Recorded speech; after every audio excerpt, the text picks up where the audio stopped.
Seorang ASN berada di garis depan dalam memberikan pelayanan publik bagi masyarakat. Pelayanan publik adalah kegiatan atau rangkaian kegiatan dalam rangka pemenuhan kebutuhan pelayanan sesuai dengan peraturan perundang-undangan bagi setiap warga negara dan penduduk atas barang, jasa, dan atau pelayanan administratif yang disediakan oleh penyelenggara pelayanan. Ketahui bahwa pelayanan publik yang baik juga didasarkan pada prinsip-prinsip yang digunakan untuk merespon berbagai kelemahan yang melekat pada tubuh organisasi. Prinsip pelayanan publik yang baik untuk mewujudkan pelayanan prima. Seorang ASN akan terlibat baik secara langsung maupun tidak langsung dalam penyelenggaraan pelayanan publik. Dengan demikian, tindakan dan perilaku sebagai ASN yang baik akan sangat mempengaruhi upaya perbaikan kualitas pelayanan publik. Yang kedua, transparan. Artinya, pemerintah sebagai penyelenggara pelayanan publik harus menyediakan akses bagi warga negara untuk mengetahui segala hal yang terkait dengan pelayanan publik yang diselenggarakan tersebut. Yang ketiga, responsif. Artinya, pemerintah wajib mendengarkan dan memenuhi tuntutan kebutuhan warga negaranya. Yang keempat, tidak diskriminatif. Pelayanan publik yang disediakan oleh pemerintah tidak boleh dibedakan antara satu warga negara dengan warga negara yang lain. Yang kelima, mudah dan murah. Artinya, berbagai persyaratan yang dibutuhkan tersebut masuk akal dan mudah untuk dipenuhi. Yang keenam, efektif dan efisien. Penyelenggaraan pelayanan publik harus mampu mewujudkan tujuan-tujuan yang hendak dicapainya. Yang ketujuh adalah aksesibel. Pelayanan publik yang diselenggarakan oleh pemerintah harus dapat dijangkau oleh warga negara yang membutuhkan dalam arti fisik, seperti dekat, terjangkau dengan kendaraan publik, mudah dilihat, gampang ditemukan, dan lain-lain.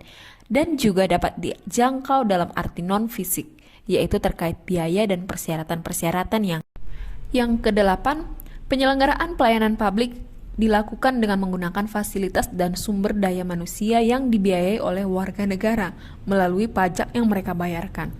Oleh karena itu, semua bentuk penyelenggaraan pelayanan publik harus dapat dipertanggungjawabkan secara terbuka kepada masyarakat. Dan yang terakhir, kesembilan, yaitu berkeadilan. Penyelenggaraan pelayanan publik harus dapat dijadikan sebagai alat melindungi kelompok rentan dan mampu menghadirkan rasa keadilan bagi kelompok lemah ketika berhadapan dengan kelompok yang kuat. Itulah tadi kesembilan prinsip pelayanan publik yang baik untuk dapat mewujudkan pelayanan prima. Hal-hal fundamental dalam pelayanan publik antara lain, yang pertama, pelayanan publik merupakan hak warga negara sebagai amanat konstitusi. Yang kedua, pelayanan publik diselenggarakan dengan pajak yang dibayar oleh warga negara. Yang ketiga, pelayanan publik diselenggarakan dengan tujuan untuk mencapai hal-hal strategis bagi kemajuan bangsa di masa yang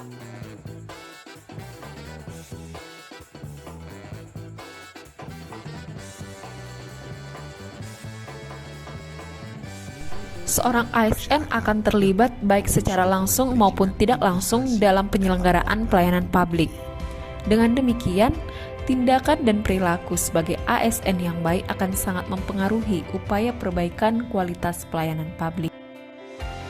Kesadaran seluruh anggota ASN untuk memberikan kontribusi terhadap upaya perbaikan kualitas pelayanan publik di Indonesia akan memiliki implikasi strategis jangka panjang untuk mengubah kinerja birokrasi dalam memberikan pelayanan publik. Mengapa bisa demikian?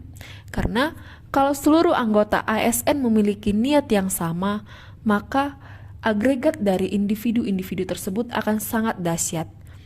Dapat kita bayangkan apabila seluruh ASN yang saat ini berjumlah kurang lebih sekitar 4,7 juta orang akan melakukan hal yang sama, maka perubahan kualitas pelayanan publik yang kita cita-citakan akan. Lantas bagaimana sebagai seorang ASN dapat berkontribusi dalam memperbaiki kualitas pelayanan publik? Untuk dapat berkontribusi dalam melakukan perubahan-perubahan, kita harus mengenal prinsip-prinsip pelayanan publik yang baik yang dianjurkan oleh literatur administrasi publik maupun best practice yang telah mempraktikkan dan memiliki pelayanan publik yang Budaya birokrasi yang melayani masyarakat dapat dioperasionalisasikan dengan cara yang pertama, memiliki kode etik untuk mengatur hal-hal apa saja yang secara etis boleh dan tidak boleh dilakukan. Yang kedua, menjadikan prinsip melayani sebagai suatu kebanggaan. Yang ketiga, memiliki kode of conduct atau SOP yang jelas dalam memberikan pelayanan. Dan yang keempat, memiliki etika profesionalisme sebagai Demikianlah review materi tentang pelayanan publik dari saya. Sekian dan terima kasih.